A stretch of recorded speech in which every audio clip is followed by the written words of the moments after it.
Na tugithie na mbere ni ati munini wa President Kithure Kindiki atwarite mihango ya kuhura jeki ikundi cia muingi na cia wonjoria gicigo-ini bunge gia Kangundo county-ini ya Machakos kuria mari hamwe na atongoria angi mateteire mubango ucio uria uratungio uregani makiria ni atongoria aria mari mungethaniro. Atongoria ucio maugite tabarira eno ni ya kwarahura wonjoria matura-ini ikiongereria ikundi cia timia na yuthi atoria thirikari ya Kenya Kwanza yeranire. Na riu reke tuthie kuu na njira ya imwe kwa imwe tuigue maria marathie na mbere. Working hard to increase that price. We have had more earnings from coffee more than any other time. Najua sehemu zingine hapa Machakos zinakuza kahawa. Ile kahawa ilikuwa shilingi 50 kwa kilo kwa mkulima ama shilingi 60. Sasa ni shilingi 130, 140, 150 ikisonga huko mbele. Now we are working with other crops also to make sure that each crop that farmers grow, their milk, their dairy products zinapata bei zaidi. Jambo la tatu tukasema hili uchumi ukue haraka kutoka huku mashinani, bottom up. Wananchi ambao sio wakulima wanapata riziki yao kupitia biashara ndogo ndogo huku mashinani. Wamama wanauza mboga sokoni, mwingine ako na kioski yake anauza maneno yake hapo kwa duka, mwingine ako na saloon, kinyozi. Hizi biashara ndogo ndogo mashinani, wananchi wengi wale ambao sio wakulima wanatoa riziki yao hapo. Wananchi wengine wako kwa hiyo biashara ndogo ndogo na pia wako katika kilimo. So vile tunashughulikia kilimo, pia tunashughulikia biashara ndogo ndogo. Ndio tukasema kwa mfano wale akina mama mboga na wachuuzi, hawkers, na watu ambao wanauza vitu rejareja sokoni, tutawajengea masoko ya kisasa Kenya nzima, ili wafanye biashara yao mahali kuna heshima, mahali hawapigwi na jua, mahali hawapigwi na mvua, mahali hawapigwi na vumbi, na mahali hawahatarishi maisha yao kwa sababu ya magari. Tuko na program sasa hivi ya kujenga masoko zaidi ya 400 katika taifa la Kenya. Kati ya hayo masoko 400, 250 yameanza.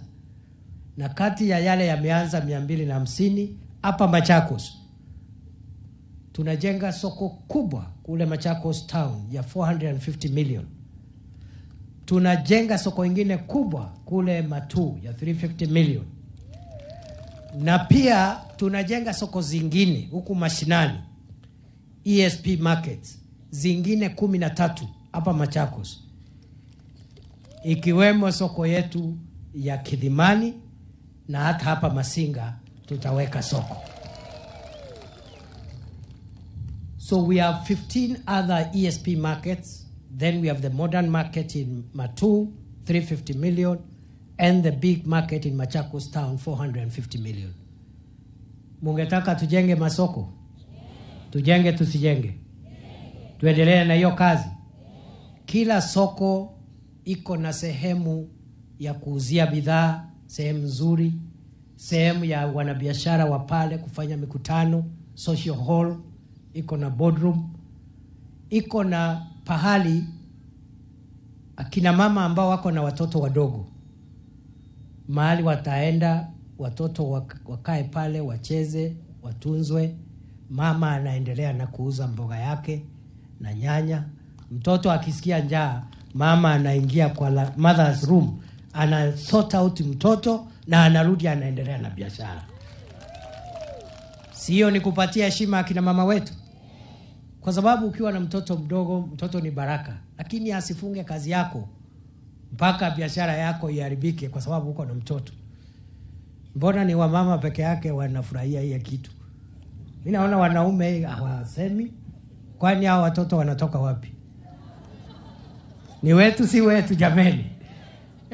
Kwani una mama anapata mtoto just like that? Siko mwanaume hapo ako area hapo. So hii kitu ni yetu sisi zote. Soko iko na mother's room ya watoto wadogo wapate mahali mama anawanyonyeshea, mahali ya kuuzia vitu, mahali ya wale wanauza mahawkers wauzie pale, na pia iko na mahali pa vijana ambao wanataka kutumia mtandao. Hiyo soko ghorofa ya juu iko na ICT hub ambayo ni mahali tutaweka kompyuta 100 ya serikali kwa kila soko. Tuweke mtandao wa bure wa serikali wa kila soko. Hao wasichana na vijana ambao ni vijana wanajua mambo ya mitandao waende pale wafanye e-commerce ama biashara ya mtandao. Na vile vile kuna kazi mtandaoni za kisasa. Iko kazi ya app developer, transcriber, foreign exchange trading, na kazi zingine ziko kwale mtandaoni. Bora tu kijana apate kompyuta na internet. Iko kazi nyingi. Ndio tuondoe vijana wetu wawache kukaa sokoni pale bila matumaini na kunywa madawa ya kulevya. Ati wanangojea mwanasiasa awapatie shilingi 100 wapigie kelele mpinzani wake. Ucio ni munini wa President Kithure Kindiki uria atongoria matiganite gukorwo